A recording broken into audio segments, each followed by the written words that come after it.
The first principle in understanding a DepEd order is to accept that a DepEd order is not arbitrary. When we say not arbitrary, it means that it should be accepted and implemented as it is. What that means is, even if you think that you actually have a better idea or better opinion or let's say a better perspective on what should have been done in respect to the policy itself, you cannot just merely implement whatever you believe is true, correct, and better. A DepEd order is a policy direction that should be implemented by all institutions under the agency, especially that we are in a bureaucratic government. But if you still believe that your opinion is better, then you should construct a policy brief and endorse it to the regional office so that it can be sent to the central office for consideration.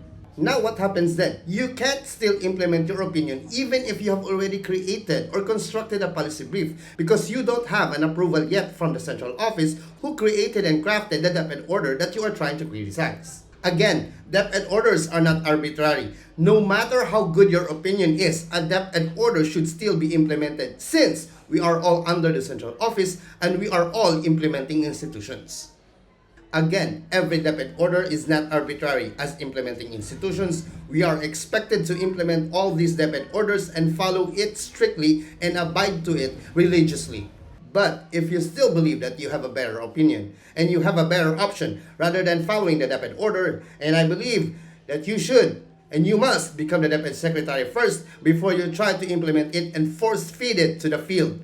Again, we are all under one DepEd, one agency under the Matatag platform. Then follow it and abide to it strictly.